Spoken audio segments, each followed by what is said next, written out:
My husband hid $1 million secret. The first time I realized my husband was lying to me, he was standing in our kitchen, staring at a letter as though it contained a death sentence. The moment he noticed me, he folded it quickly and slipped it into his jacket pocket. What was that?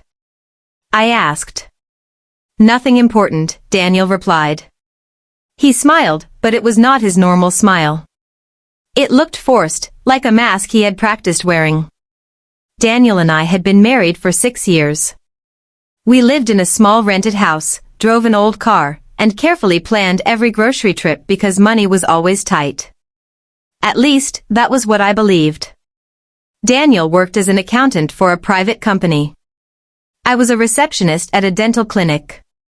Together, we earned enough to survive, but not enough to feel secure. We had postponed vacations, ignored home repairs, and even delayed having children because Daniel constantly warned me that we could not afford the responsibility. We need to be realistic, Emma, he would say. One emergency could destroy everything. I trusted him. Every month, I transferred most of my salary into our shared account. Daniel handled the bills, savings, taxes, and investments. He told me he was better with numbers, and I believed him because numbers were his profession. But after that mysterious letter arrived, his behavior changed.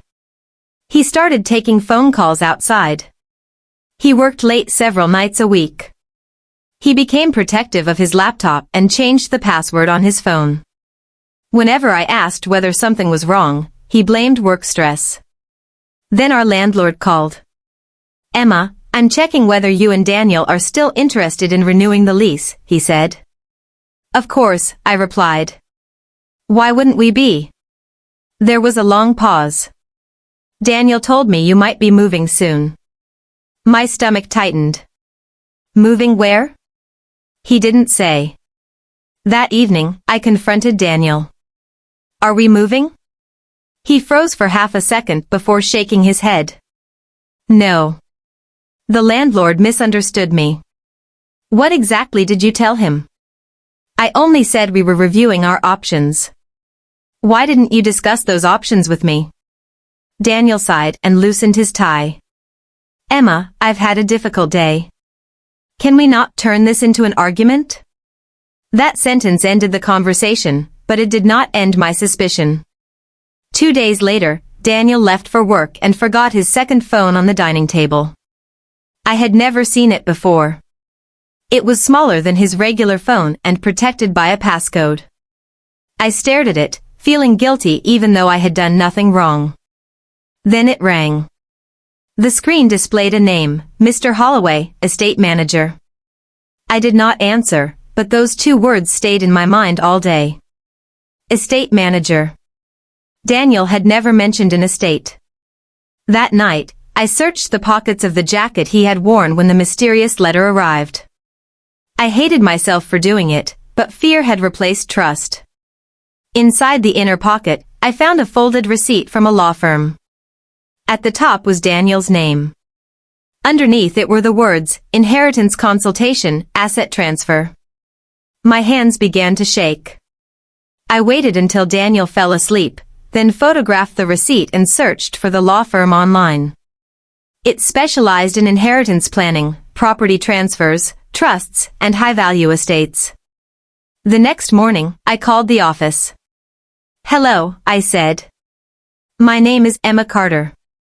My husband, Daniel Carter, recently had a consultation with your firm. I'm trying to confirm the time of our next appointment.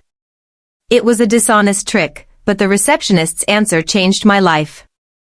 I'm sorry, Mrs. Carter, but Mr. Carter's matters are confidential. You would need to speak directly with him regarding the estate. The estate? I'm unable to provide further information. After ending the call, I sat in my car outside work and cried. My husband had an estate. He had received an inheritance. And he had hidden everything from me. That evening, I decided not to confront him immediately. I needed proof, because Daniel had become extremely good at making me question myself. For the next week, I watched carefully. On Friday afternoon, He texted that he would be working late. Instead of going home after my shift, I drove to his office.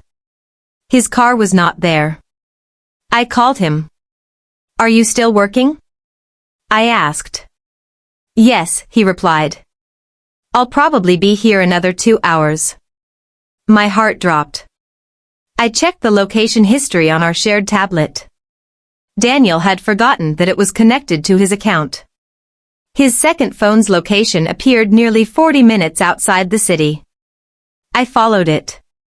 The route led me through a wealthy neighborhood filled with iron gates, private roads, and enormous houses. At the end of one tree-lined street stood a modern mansion overlooking a lake. Daniel's car was parked outside. I pulled over at a distance and watched. A few minutes later, Daniel walked out of the mansion with an older man in a suit. They shook hands, and the man handed Daniel a folder. Then a real estate agent placed a sign near the gate. It read, "Sold." I stepped out of my car. Daniel. His face turned pale. "Emma? What are you doing here?" "I was about to ask you the same thing." The agent and the older man quietly moved away. Daniel walked toward me. "I can explain. You told me you were at work." "I know." "Whose house is this?" He looked toward the mansion, then lowered his voice. "It's mine." For several seconds, I could not speak. "What do you mean, it's yours?" "My grandfather left it to me." "Your grandfather died 3 years ago." "Yes." The answer hit harder than I expected. "You've owned this house for 3 years?" It wasn't that simple. The estate was tied up in legal disputes. "How much is it worth?" Daniel hesitated. "About $1.2 million. I stared at him, convinced I had heard incorrectly. $1.2 million? The property value increased. "And you sold it?" "Yes." "Without telling me?" Daniel glanced around nervously. "Can we discuss this at home?" "No. We're discussing it now." He rubbed his forehead. "The money is complicated." "What is complicated about hiding more than $1 million from your wife?" "It wasn't your inheritance." His words silenced me. Daniel's expression changed immediately, as if he realized how cruel he sounded. "That's not what I meant." It sounded very clear. "Emma, I wanted to protect it." "From whom?" He did not answer. "From me?" I whispered. Daniel looked away. That was my answer. I felt humiliated. For years, I had skipped lunches to save money. I had worn the same winter coat even after the zipper broke.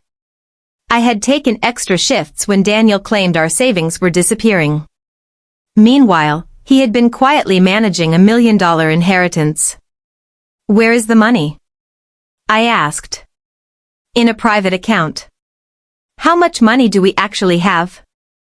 Daniel remained silent. "Tell me." He finally opened the folder and showed me several bank documents. The mansion was only part of the inheritance. His grandfather had also left investment accounts, land, and shares in a family company.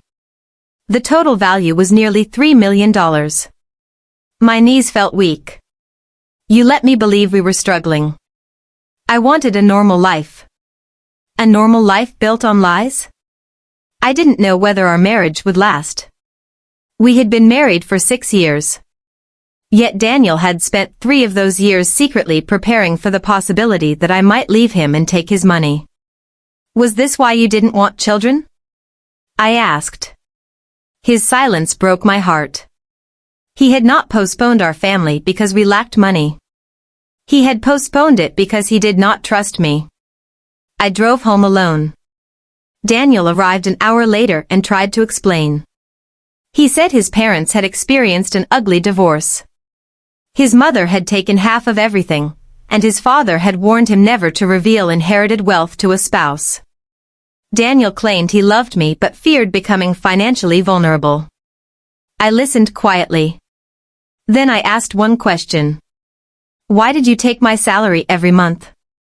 He stopped talking. That was the part he could not defend. He had allowed me to contribute nearly everything I earned while keeping millions hidden in private accounts. Our financial struggle had never been shared equally. It had been designed. The next morning, I contacted a lawyer. I learned that although inherited property could be treated separately under certain circumstances, Daniel's deception, secret accounts, and use of our shared income created serious legal questions. More importantly, I learned that I was not powerless. When I told Daniel I wanted a separation, he panicked. You're leaving because of the money? No, I replied. I'm leaving because you watched me struggle while you protected yourself from me. I was going to tell you. When? After the sale. You lied yesterday about being at work. You still weren't going to tell me. Daniel begged me to attend marriage counseling. Part of me wanted to agree because I still loved the man I thought he was. But I could no longer tell where that man ended and the lies began. During the separation, more secrets emerged. Daniel had purchased a luxury apartment under a company name. He had opened investment accounts without listing me as a beneficiary. He had even discussed moving assets into an overseas trust. He had not simply hidden an inheritance. He had built an entire life designed to exclude me. The divorce took almost a year. I did not walk away with half of his inheritance, nor did I expect to. But because Daniel had mixed some inherited funds with marital assets and misrepresented our shared finances, the final settlement gave me enough to begin again. I moved into a bright apartment close to my job. I opened my own bank account, learned how to manage investments, and promised myself I would never again surrender complete control of my finances to anyone. Several months later, Daniel contacted me. He said the mansion sale had brought him no happiness. The expensive apartment felt empty. His relatives were constantly asking for money, and he no longer knew whom to trust. I lost the only person who loved me before I had anything, he said. I almost laughed. He had possessed my love, loyalty, and trust for years. But instead of protecting our marriage, he had protected his money from me. You didn't lose me because you became wealthy, I told him. You lost me because you made me poor while pretending we were in it together. That was the last conversation we ever had. Daniel kept his millions. I rebuilt my life. And although my new home was smaller than his mansion, every room inside it belonged to a life built on truth. I finally understood that the biggest secret in our marriage was not the money. It was the fact that my husband had never truly seen me as his partner. To him, I had always been a financial risk. And no amount of money could repair what that truth destroyed.